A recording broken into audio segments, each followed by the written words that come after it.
Je voudrais vous parler, c'est une méditation, bon, c'est une façon parmi les 70 qui peuvent exister, hein, une façon de parler des 3 premières plaies d'Égypte qui sont tombées à la fois sur les Égyptiens mais aussi sur les Hébreux. Puisque vous savez que les 3 premières plaies d'Égypte, eh bien les Hébreux les ont subies. Alors ça m'a posé une question, parce que déjà je me suis dit, mais Seigneur, c'est quand même assez étonnant, pourquoi est-ce que les Hébreux ont subi ces 3 premières plaies? Qu'est-ce qu'ils avaient fait de mal, hein? Et puis, la deuxième chose que je voudrais faire avant de commencer, c'est que ces 3 plaies-là, elles ont été lancées, j'allais dire, par le bâton d'Aaron. C'est pas Moïse. Moïse dit à Aaron, mets ton bâton, et la plaie commence. Donc ce sont des plaies très particulières, parce que Aaron, c'est pas n'importe qui, c'est quand même celui qui allait devenir le grand sacrificateur. Donc vous voyez, ce sont des plaies qui sont lancées par le grand sacrificateur. Et moi j'en connais un autre de grand sacrificateur, c'est Yeshua. Et Yeshua, quand il baisse son bâton pour lancer les 3 premières plaies, eh ben elle démarre. Alors, justement, ce que je voudrais, c'est faire une méditation autour de ces 3 plaies, mais par rapport à notre temps maintenant. Bien sûr, si on pourrait bien sûr broder sur ce qui s'est passé à l'époque, mais vous savez que dans la Torah, il n'y a pas de temps. Il n'y a pas de temps. Donc la Torah est valable pour maintenant. Hein? Donc c'est comme ça. Alors, on doit comprendre, nous devons comprendre que Dieu, c'est Dieu qui fait ça, qui utilise ces 3 plaies pour faire quelque chose dans son peuple. Parce que sinon, il aurait mis son peuple de côté. Voyez-vous? Mais là, il n'a pas épargné les Hébreux. Alors, je vous rappelle ce que c'est ces 3 plaies. Il y a l'eau changée en sang. Alors, ce sera la partie la plus longue, hein, pour ce soir. Ensuite, on parlera des grenouilles. Et puis ensuite, la poussière de la terre qui est changée en poux. Les poux. Quelle horreur. C'est le mot. Voilà. Alors, bien entendu, si vous allez lire les prophéties de l'Apocalypse et toutes ces choses-là, eh bien, vous allez découvrir qu'au fond, c'est vrai, ces plaies arrivent aussi dans l'Apocalypse et dans les textes qui parlent de la fin des temps. C'est plus ou moins caché, c'est plus ou moins net, mais c'est marqué dedans. Alors, la question qui se pose, et c'est celle que je me suis posée pour préparer ce message, c'est, au fond, qu'est-ce que Dieu veut nous faire subir, nous faire passer comme examen, j'allais dire, à travers ces 3 épreuves, à travers ces 3 plaies. Ces 3 épreuves, en fait. Hein? Alors, je vous rappelle un texte très important que tout le monde connaît, qu'on rabâche suffisamment dans les églises, surtout en ce moment, qui est un texte de Matthieu 24, au verset 24 également. « Il s'élèvera de faux Christ, de faux prophètes, ils feront de grands prodiges et des miracles, au point de séduire, s'il était possible, même les élus. » Et donc, ça veut dire qu'il y a quelque chose qui se passe. Alors, on va parler de l'eau changée en sang. L'eau changée en sang. Et d'abord, une petite remarque sur l'eau. Vous savez que, bizarrement, quand vous lisez la Genèse, vous voyez que Dieu a tout créé, etc., mais il ne parle pas de la création de l'eau. C'est marrant, hein? Il n'en parle pas. Par contre, il dit qu'il sépare l'eau d'en haut et l'eau d'en bas. Il fait un vide entre deux. Alors bien sûr, comme on a les pieds sur terre, on se dit l'eau d'en haut c'est les nuages et l'eau d'en bas c'est la mer. On peut passer comme ça, bien sûr. Mais on peut penser aussi autrement, c'est qu'il y a une séparation de l'eau d'en haut spirituelle et de l'eau d'en bas spirituelle. Vous savez, quand le Seigneur a dit dans Jean 7 au verset 38, « Celui qui croit en moi, des fleuves d'eau vive couleront de son sein. » Bon, est-ce que vous avez déjà vu de l'eau sortir de votre ventre? Moi pas. La transpiration, d'accord. Mais c'est pas de ça dont il s'agit. Et ça veut dire que l'eau, c'est vraiment, c'est la vie spirituelle. Voilà, c'est l'esprit, c'est la vie spirituelle, et c'est de cette eau-là dont je voudrais parler. Cette eau spirituelle changée en sang. Alors, l'eau spirituelle, à travers la première plaie, Dieu nous enseigne qu'avant la délivrance c'est Pessah, elle arrive juste derrière. C'est-à-dire avant le retour de Mashiach pour nous maintenant. Parce que Pessah, le vrai Pessah, est passé. Donc pour nous, c'est le retour du Mashiach. Eh bien, le monde entier est confronté, ou va être confronté à une nourriture spirituelle polluée. Et ça, c'est pas très compliqué de s'en apercevoir. Toute la population mondiale est confrontée à ce problème-là.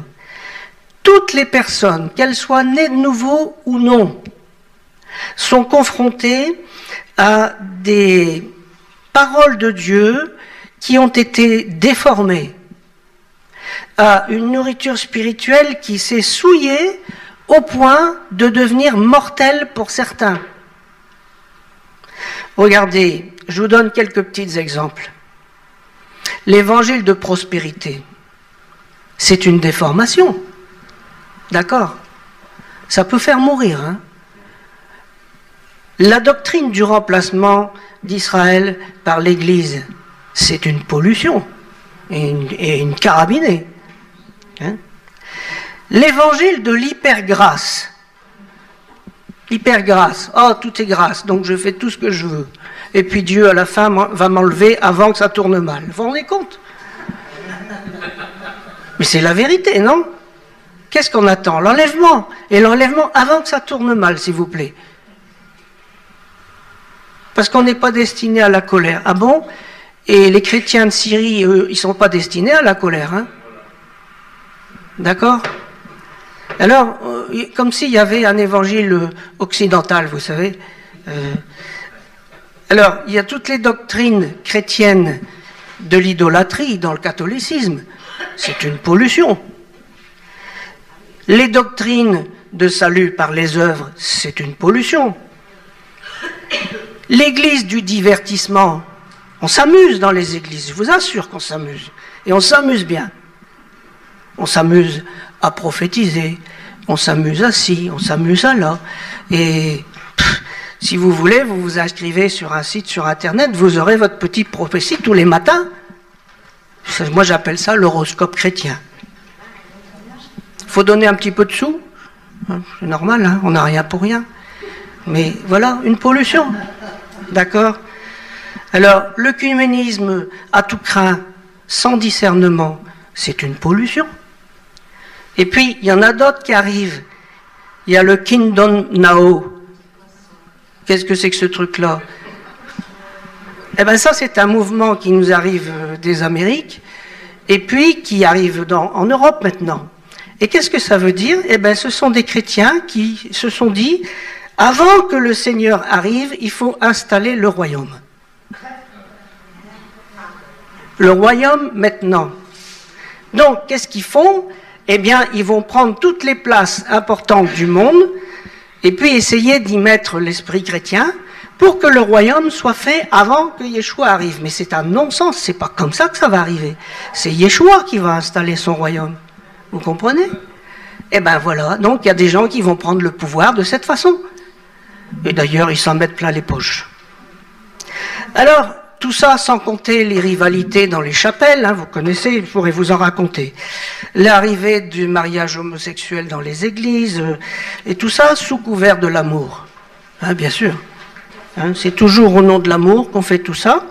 Donc, l'évangile des derniers temps est devenu un évangile humaniste, bien sûr, et il a été filtré par la philosophie de Yavan. J'en parle souvent de la philosophie de Yavan, je ne vais pas insister, c'est la philosophie de l'Occident, des pays dans lesquels nous vivons.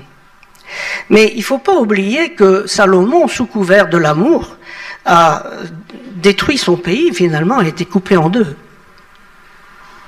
Sous couvert de l'amour de ses femmes, il a fait rentrer des faux dieux, et son pays a été coupé en deux, hein, vous vous rappelez?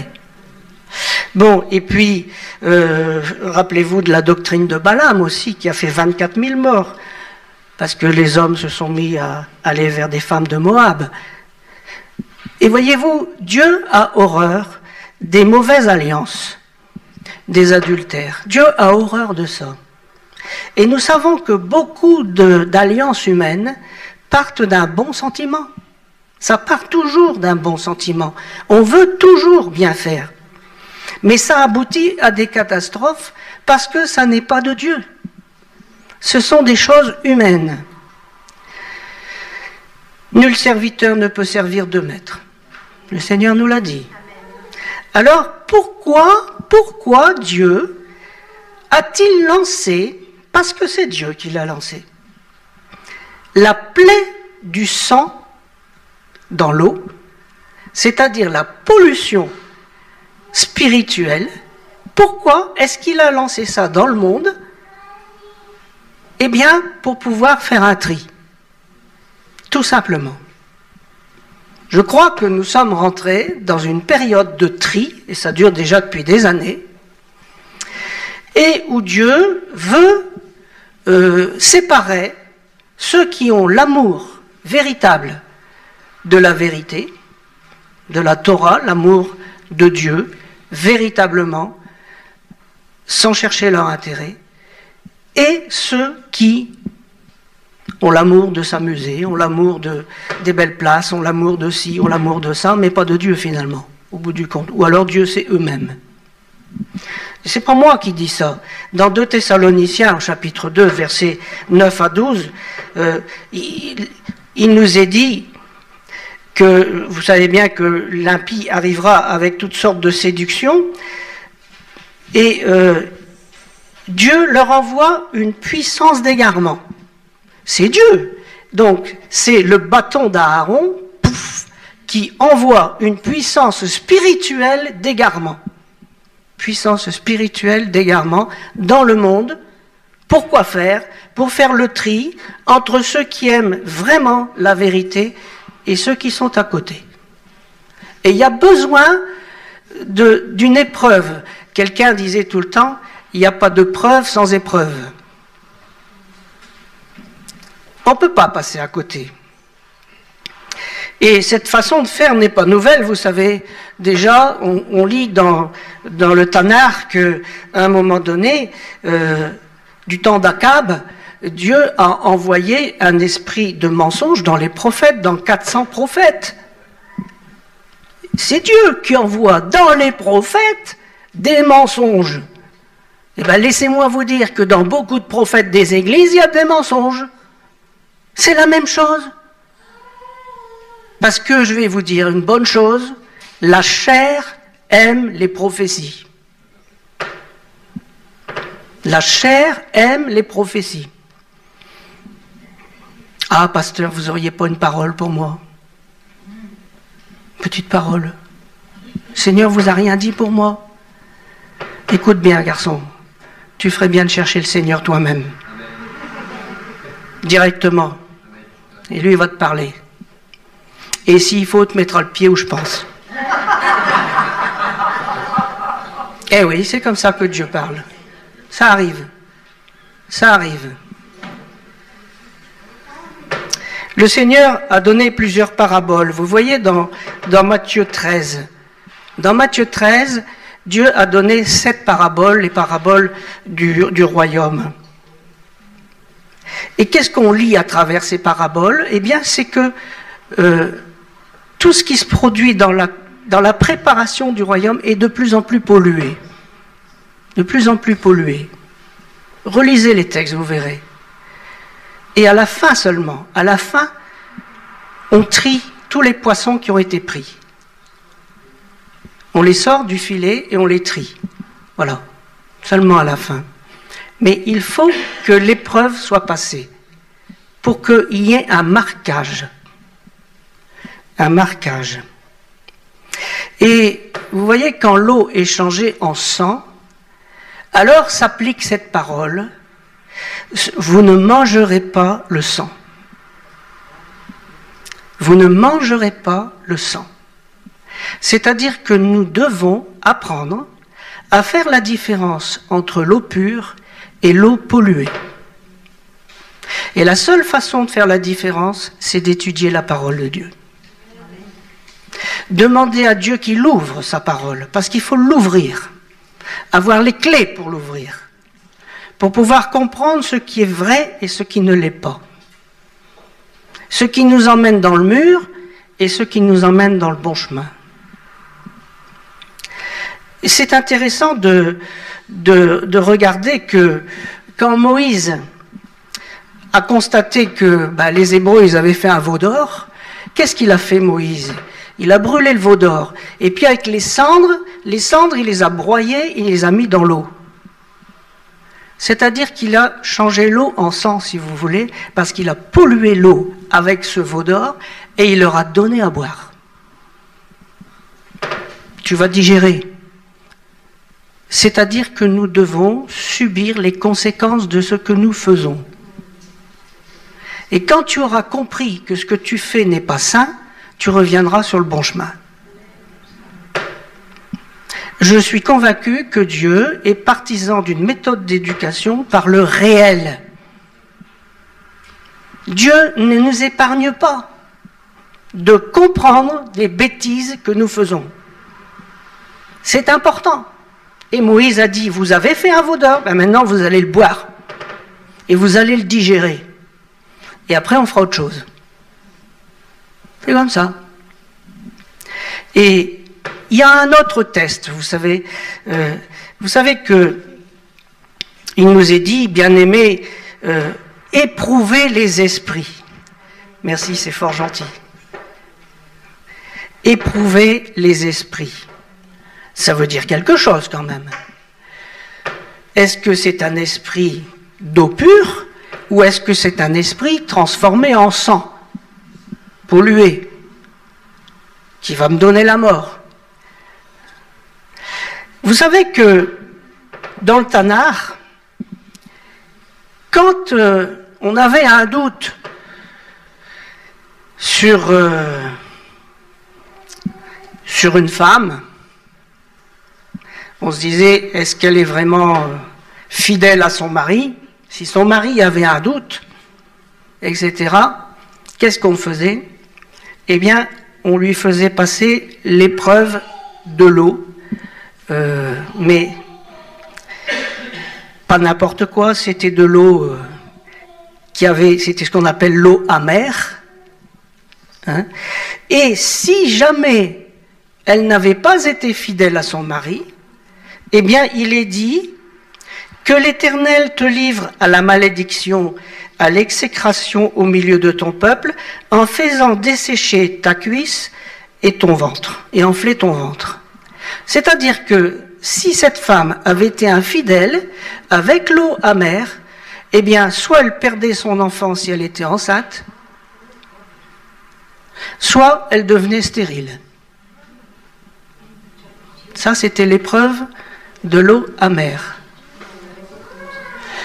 C'était terrible. Vous savez que Marie, on voit dans le proto-évangile de Jacques, il est expliqué que Marie, la maman de Yeshua, a subi l'épreuve de l'eau amère. Et Joseph aussi d'ailleurs, tous les deux. Et ils sont sortis victorieux. C'est-à-dire, ça leur a rien fait. Alors, qu'est-ce que je veux dire par cette histoire d'eau amère? Eh bien, c'est qu'actuellement, il y a deux femmes. Il y a l'épouse de Yeshua et il y a la prostituée.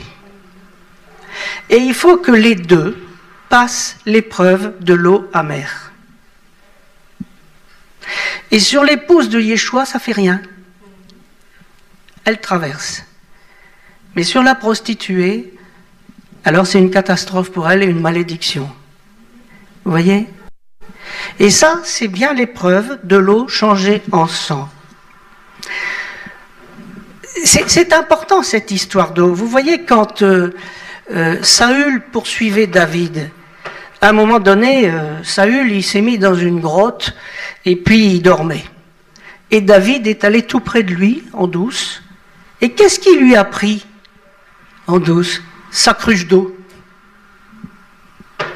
Il lui a pris sa lance et sa cruche d'eau.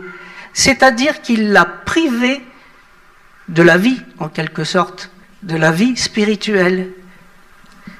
Et c'est un petit peu ce qui arrive aux vierges folles, à la fin. Elles n'ont pas cette eau spirituelle, l'huile, si vous voulez, l'huile sainte. Elles ne l'ont pas parce qu'elles ne vont pas chercher la vérité. Alors, l'épouse de Christ traverse l'épreuve de l'eau sans dommage, tandis que la prostituée, elle tombe sous la malédiction. C'est Dieu qui a lancé ça.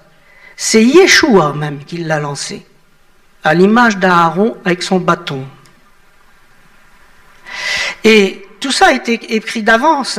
Dans 1 Timothée 4.1, il dit « L'Esprit dit expressément que dans les derniers temps, quelques-uns abandonneront la foi pour s'attacher à des esprits séducteurs, à des doctrines de démons. » Des doctrines de démons. C'est l'eau changée en sang. Alors, on voit que la prostituée s'est laissée séduire par le mensonge, et la boisson qu'elle prend ne la désaltère pas. Ce sont des gens qui, allez, tous les dimanches, ils s'amusent un petit peu, ils viennent au culte, tout ça, ça c'est possible, tout ça est bon. Mais au fond, ça ne les désaltère pas. Pourquoi? Parce qu'ils n'ont pas vraiment le cœur pour Dieu.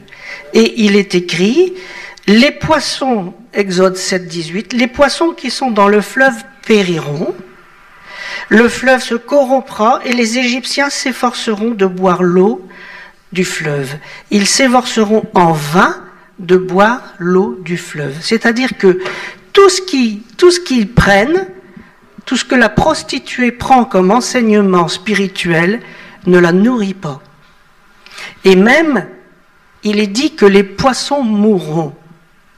Or, les poissons, c'est qui? Je vous ferai pêcheurs d'hommes. Les poissons, c'est vous, c'est moi. C'est vous, c'est moi. Et si nous buvons, si nous mangeons une nourriture polluée, c'est la mort. C'est la mort.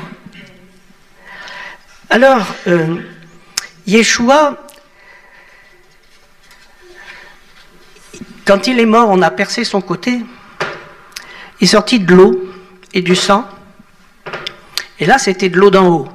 Je ne vais pas en parler ici, mais c'est à ce moment-là que, spirituellement, l'eau est sortie pour pouvoir faire naître l'épouse de Mashiach. Elle est sortie de son côté, comme le premier Adam. Sortie de son côté, dans l'eau d'en haut. Ça, l'épouse, elle est sortie comme ça, mais je ne parle pas maintenant, parce que ça, c'est un autre sujet. Et nous devons chercher l'eau pure. Regardez, on remarque qu'au moment de la plaie des sangs, les Égyptiens, qu'est-ce qu'ils font? Les Égyptiens, aux environs du fleuve, se mettent à creuser l'eau, à creuser pour trouver quelque chose à boire. Donc, ils se rendent compte qu'il y a un besoin, mais que tout est pollué. Franchement, regardez sur Internet, vous allez trouver mais des quantités de choses polluées. Et même, et surtout même, je dirais, dans les sites chrétiens et quelquefois même dans les sites messianiques. Eh oui. Alors,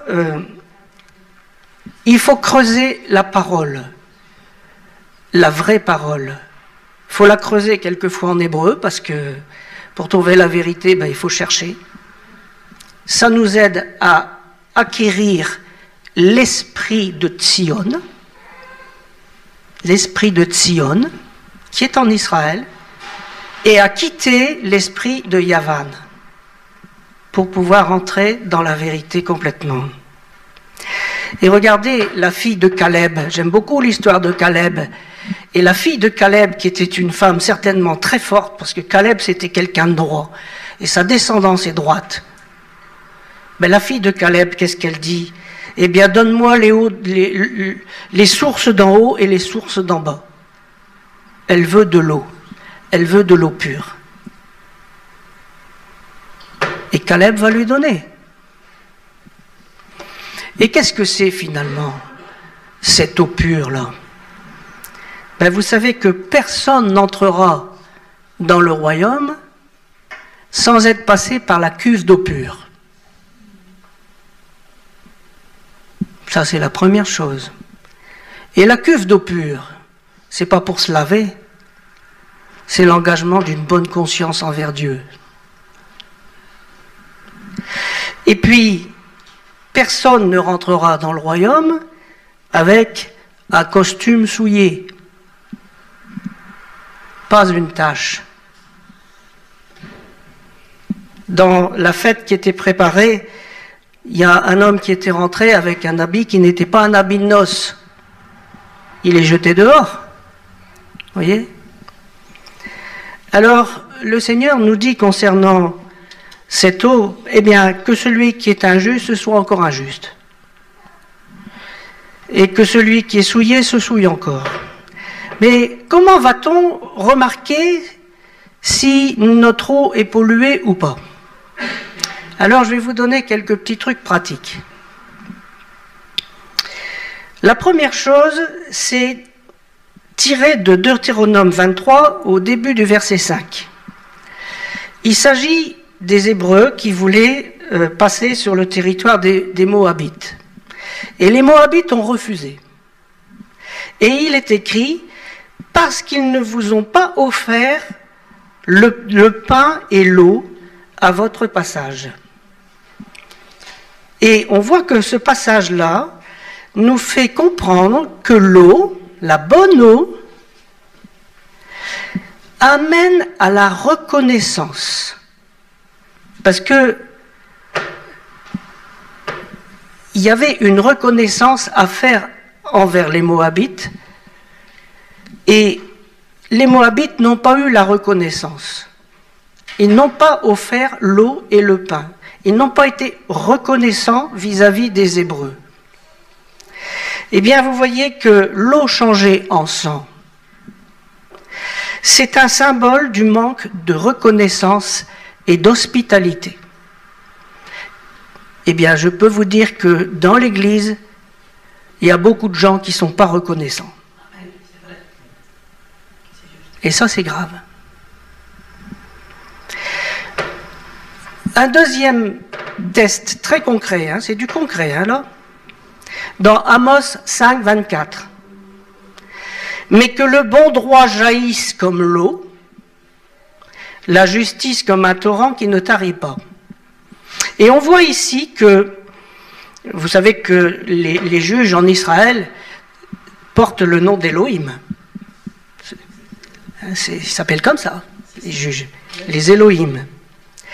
La véritable justice repose sur deux piliers. La loi, qu'on appelle le bon droit, et l'indulgence, qu'on appelle la tzedaka, hein, c'est-à-dire la justice. Donc il y a le bon droit, la loi brutale, et la bonté, si vous voulez, la justice qui vient contrebalancer la dureté de la loi. Eh bien, on remarque que les deux sont comparés à l'eau. La justice, le bon droit et la justice sont comparés à l'eau pure. Eh bien, l'eau changée en sang, c'est un symbole d'injustice. Quand il n'y a pas la justice, l'eau est changée en sang. Et ça, c'est grave. Et quand on voit les injustices qui se propagent dans les pays, ça va finir par devenir du sang. Ça, c'est clair. Et puis, encore autre chose. Vous savez que la Torah est gratuite. La Torah est gratuite. il nous est dit que la Torah est donnée par le biais de 3 éléments. Le désert, le feu et l'eau. Dans le désert, parce qu'il est écrit, ils entrèrent dans le désert du Sinaï. Par le feu, parce qu'il est écrit, la montagne du Sinaï était toute fumante, parce que le Seigneur y avait descendu du sein de la flamme. Il était descendu du sein de la flamme. Et par l'eau, les cieux se fondirent, les nuages se fondirent en eau, les monts ruisselèrent à la vue du Seigneur, le Sinaï tressaillit à l'aspect du Dieu d'Israël. Eh bien, de la même manière, ces 3 éléments sont offerts, et les paroles de la Torah sont gratuites. Eh bien, d'ailleurs le Seigneur a dit, à vous qui avez soif, venez, voici de l'eau. Et les Juifs disent, il n'est d'eau que Torah, que la Torah. Eh bien, l'eau changée en sang, c'est le symbole de ceux qui exploitent pour de l'argent la parole de Dieu. C'est grave, vous savez ça. C'est grave, hein? Bien sûr, un serviteur, quand il vit par la foi, etc., il faut lui donner les moyens de vivre. C'est normal, hein, ça c'est évident. Mais quelqu'un qui exploite le peuple, et on en connaît, qui gagne de l'argent, qui tond, voilà, je vais le dire autrement, qui tond les moutons pour leur donner de l'enseignement, ça c'est l'eau changée en sang. C'est grave. Moi personnellement, quelqu'un comme ça, je me sauve. La Torah aussi, c'est le plus grand des trésors. Dans le psaume 119, au verset 72, il est dit « Plus précieux est pour moi l'enseignement de ta bouche que des monceaux de pièces d'or et d'argent. » C'est quelque chose d'une grande valeur. Et vous savez qu'on ne peut pas vivre plus de 3 jours sans boire. Après, ça tourne mal. Bon, alors il y en a qui ont réussi, avec la grâce de Dieu, d'aller plus loin. Sans boire, hein, attention, manger c'est différent. Eh bien, figurez-vous que pour éviter de manquer de Torah, les Juifs ont pris le mot or, l'or. Ça se dit zahav en hébreu. Hein? La Torah, c'est du zahav, de l'or. Il y a 3 lettres. Zain et Bet. Et les valeurs de ces trois lettres, c'est 2, 5 et 7. Ce qui fait qu'au minimum, les Juifs lisent le Tanakh le 2e jour, le 5e jour et le 7e jour, et comme ça, ils ne manquent pas d'eau. L'eau changée en sang, vous voyez, c'est un symbole de la profanation des Écritures. Et puis l'eau, c'est aussi l'humilité.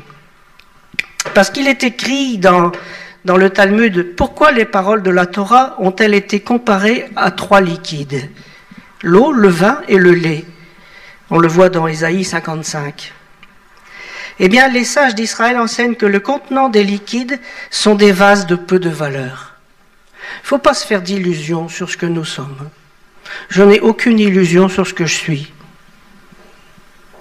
Nous sommes des êtres humains, tous fragiles, tous avec des défauts, et Dieu a permis quand même que nous puissions contenir l'eau céleste, le Saint-Esprit. Ça c'est beau, ça c'est un miracle. Et si nous gardons cette chose pure au fond de nous, alors nous pouvons transmettre l'eau pure, donner la vie autour de nous. Donc, vous voyez que l'eau changée en sang, c'est quoi? Ben, c'est aussi le symbole de l'orgueil des autorités spirituelles, de certaines autorités spirituelles qui sont orgueilleuses et qui ne font que de ramener leur titre. Je suis apôtre, je suis ci. Vous n'avez pas remarqué qu'en ce moment, il y a une pluie d'apôtres dans les églises? Il y en a partout.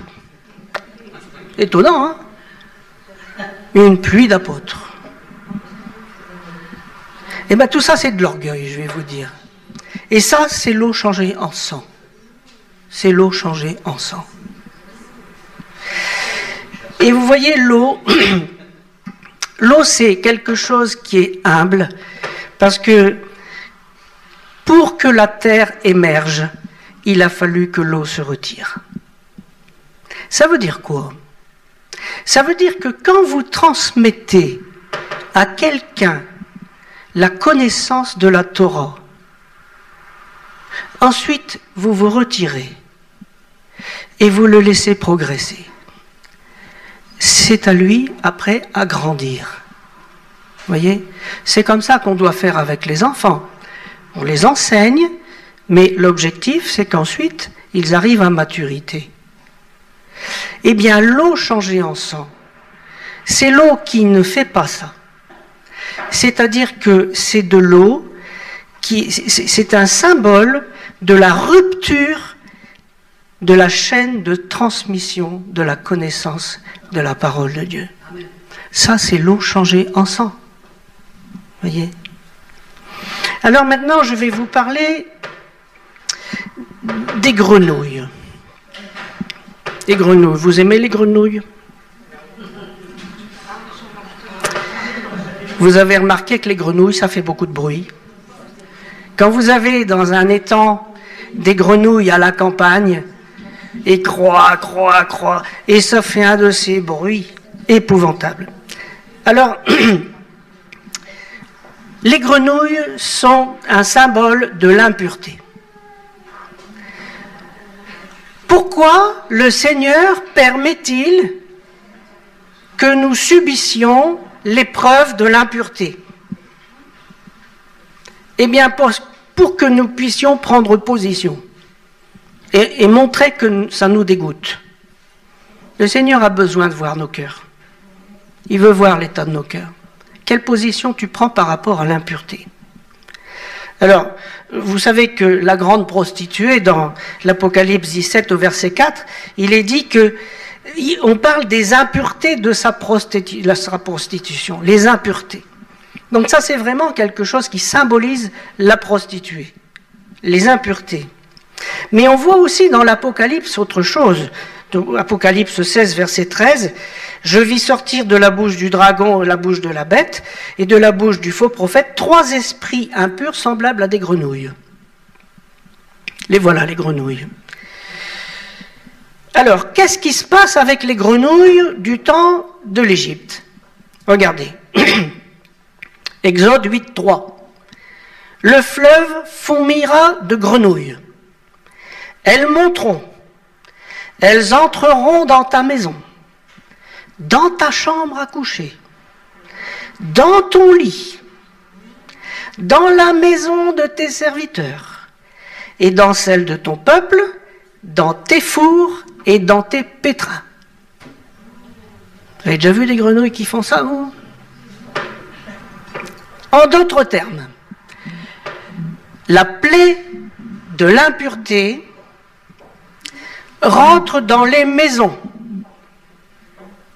le lieu où nous vivons, le lieu où on doit rencontrer Dieu dans l'intimité, c'est-à-dire dans ta chambre. Entre dans ta chambre, ferme la porte, hein, vous connaissez, hein? Donc c'est le lieu où on doit rentrer en communion avec le Seigneur. La vie sexuelle, le lit, les amis et les conseillers, c'est marqué tes serviteurs. Les instruments qui servent à préparer la nourriture spirituelle, les fours. La nourriture spirituelle elle-même, les pétrins. Et on remarque que des esprits impurs, en plus, ont un but précis. Apocalypse 16, 14, ce sont des esprits de démons qui font des prodiges Je ne suis pas étonné, vous savez, qu'il y ait des prodiges dans les églises. Et qui vont vers les rois de la terre afin de les rassembler pour le combat du grand jour du Dieu Tout-Puissant. Je ne dis pas que Dieu ne soit pas tout-puissant pour faire des prodiges dans les églises. Je le sais. J'en ai vu. Mais j'ai vu aussi d'autres prodiges. Et qui ne viennent pas de Dieu. Donc, l'impureté conduit à la bagarre contre Dieu en Israël. Il ne faut pas se voiler la face. L'impureté gagne le monde entier. Regardez les médias, regardez Internet. Même si vous ne le voulez pas, vous avez des images qui arrivent. L'Internet, c'est un fleuve. C'est un fleuve. Et les grenouilles sautent de votre écran à vos yeux. Et de vos yeux à votre esprit.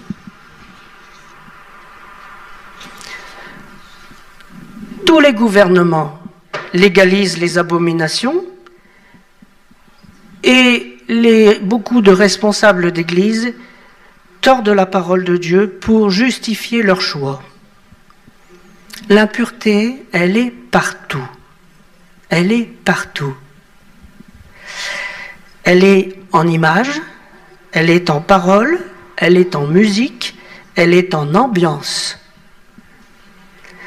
Elle est accessible sans effort, gratuitement, et par tout le monde, enfants et adultes. Alors nous devons choisir. Un chrétien est placé devant un choix. Et tous les jours, ce choix se répète. Et là encore, on peut se demander, mais pourquoi Dieu permet que son peuple soit amené à traverser cette plaie de l'impureté? Eh bien, c'est vraiment pour faire un choix volontaire. Nous devons être des gens décidés. Décidés pour la pureté, pour la droiture. Il faut que nous ayons en dégoût les abominations qui sont commises pour que nous soyons le sel de la terre et une lumière pour les nations. Le tri que Dieu a entrepris consiste à, ni plus ni moins, séparer son épouse de la prostituée. Et ça, c'est comme ça que ça se passe. Et d'ailleurs, ça n'est qu'à la fin que le partage total est fait, puisqu'il est dit « laissez croître ensemble l'un et l'autre ». Alors, les esprits de grenouille ont pour objectif d'amener les peuples à combattre Dieu à Jérusalem. Donc ne vous y trompez pas, les esprits d'impureté sont des esprits qui sont antisémites derrière. Bien sûr. Amalek est athée, jaloux, méchant, injuste, traître, peu courageux. Il n'est pas franc du tout, il est manipulateur, et il est spécialiste en propagande. Et par ailleurs, il nous est dit dans Apocalypse 16-14 que les esprits de grenouille sont capables de faire des prodiges. Quand je vous disais qu'il y a des gens qui s'amusent dans les églises, qu'est-ce qu'ils attendent? Des prodiges. Ah, on m'a imposé les mains, je suis tombé par terre, etc., etc. Des prodiges. Et puis on rentre à la maison, qu'est-ce qui a changé? Rien du tout. Rien du tout. On s'amuse. On s'amuse. C'est grave, vous savez. Parce que les prodiges, ce sont des hameçons qui sont lancés. Toc, allez, tiens, viens toi. Ah, il m'a donné une prophétie, il m'a dit toute la vérité. Ah bon, et alors ça te sert à quoi? Ça a changé quelque chose dans ton cœur? Non. Ah bon? Alors vous voyez ce qu'on appelle l'Église actuellement. C'est un mélange de l'épouse et de la prostituée. Et compte tenu de ce qui a été dit, eh bien sur les esprits de grenouille, eh bien nous devons prendre position par rapport à Israël. Nous devons prendre position par rapport à l'impureté et les mœurs et concernant les prodiges spirituels. Les prodiges spirituels. Faites très très attention à ça. Ne vous laissez pas berner. À nous de discerner, hein. Ça s'apprend à discerner. Maintenant, je voudrais vous parler d'époux. Là aussi, le Seigneur a permis que nous soyons confrontés à la plaie des poux. Alors, vous savez, peut-être vous avez déjà eu des poux. Dans les écoles, ça nous est arrivé, nos enfants qui rentraient de l'école, « Oh, ça gratte, ça gratte !»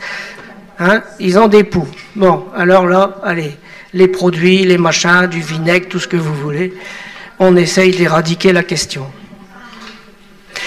Les poux, ce sont des toutes petites bêtes, des petites bêtes sauvages. J'ai jamais réussi à dresser un pou. C'est des bêtes sauvages. Et qui rendent la vie infernale. En général, les poux se logent dans la tête et vous n'avez aucun repos, ça gratte, ça gratte. Ça va aussi se loger dans tous les poils et dans les vêtements. Voilà. Et alors une fois que vous êtes servi, bon courage. Hein.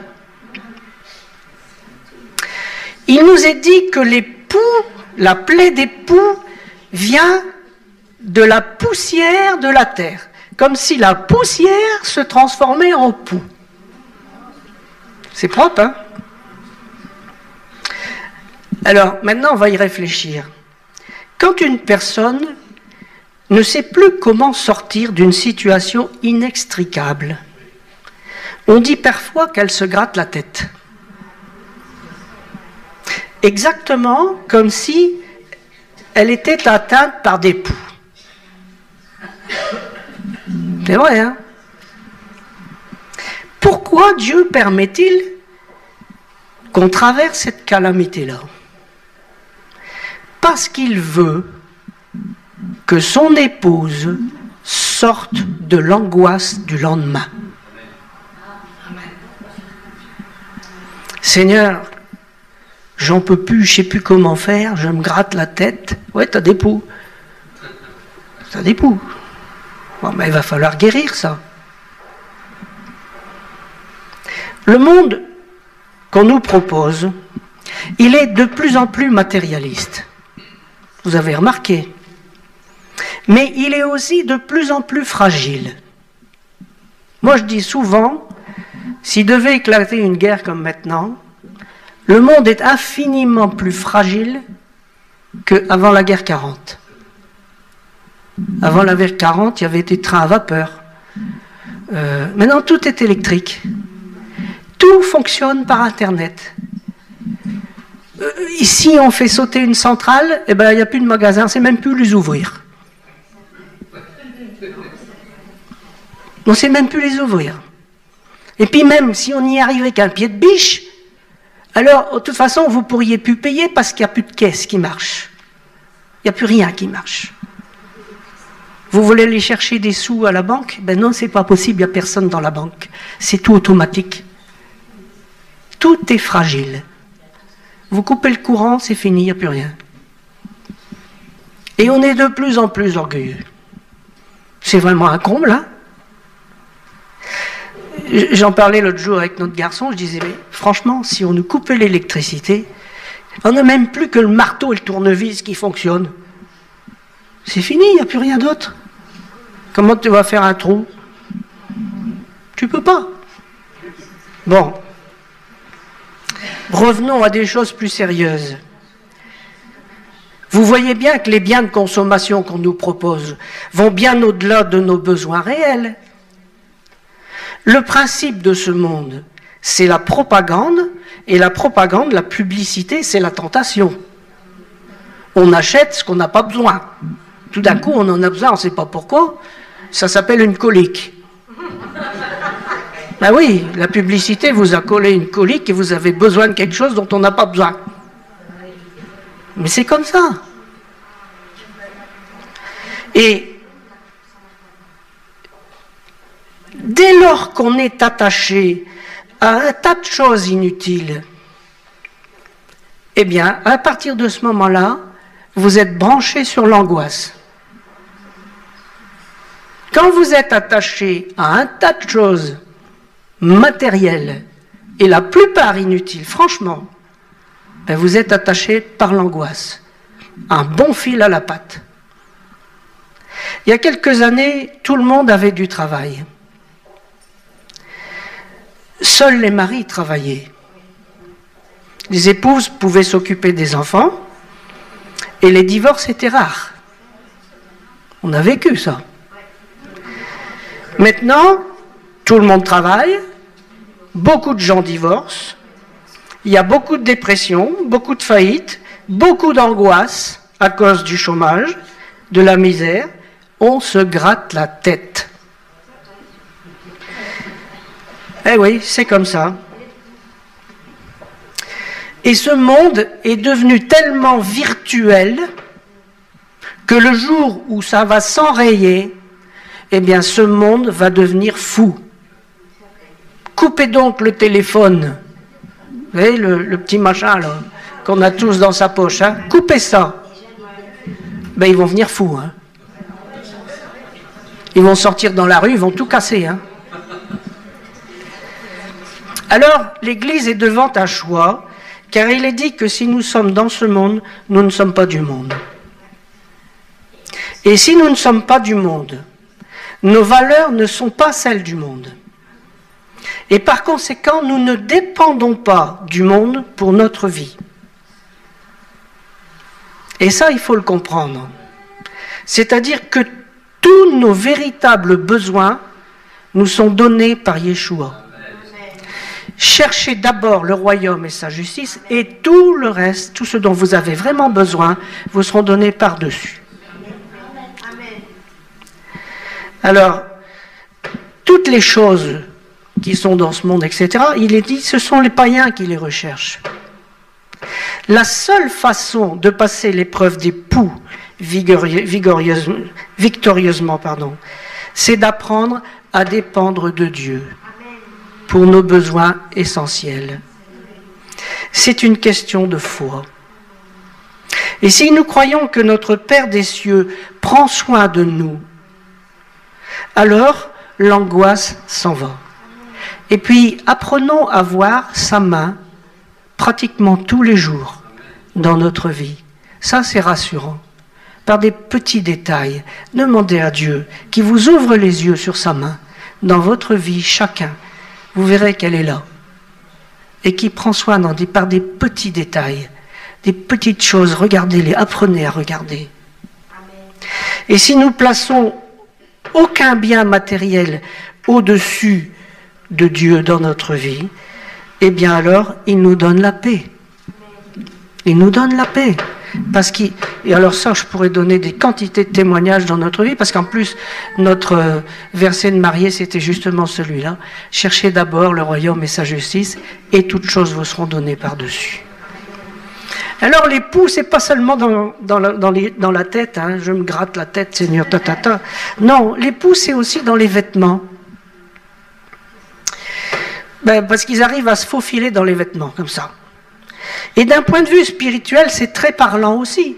Parce que les vêtements, il nous est dit que l'épouse a revêtu des vêtements de fin lin. Or, le fin lin, il est dit, ce sont les œuvres justes des saints. Ça signifie que si l'époux arrive à se loger dans le vêtement, alors ce sont les œuvres qui sont souillées. Ce sont les œuvres.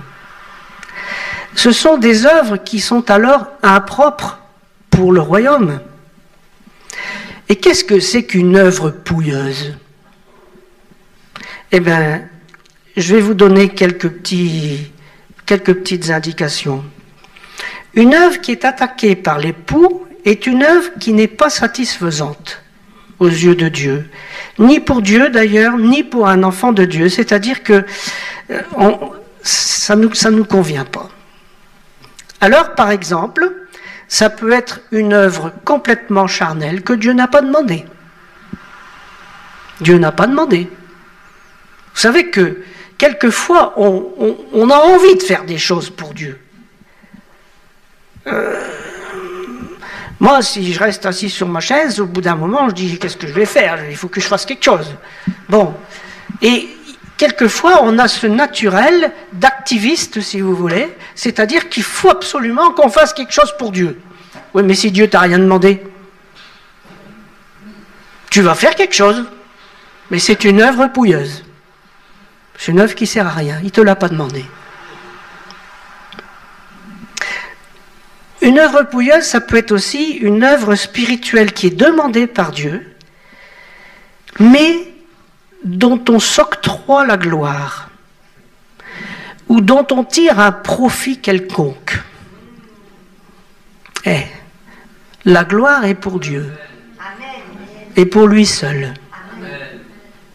Mais vous voyez que la nature humaine, elle est là. Et quand on réussit à faire quelque chose de très bien que Dieu a demandé, etc., etc., et la tentation de la gloire. Et là, patatraf, ce sont les poux qui arrivent. Une colonie de poux. Alors, une autre œuvre, une œuvre demandée par Dieu, mais qu'on ne fait pas au bon moment. Soit trop tôt, soit trop tard. Raté. C'est peut-être parce que tu t'es trop gratté, ou je sais pas, mais c'est pas au bon moment. Encore autre chose, une œuvre dont on se croit capable, que Dieu a demandé, mais qu'il a demandé à quelqu'un d'autre.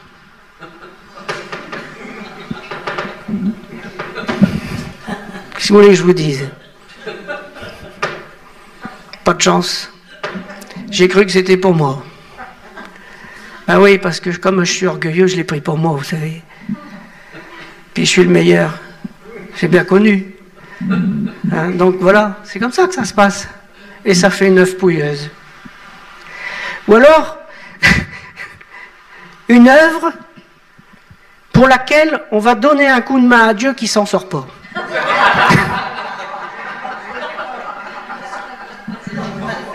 Mais oui.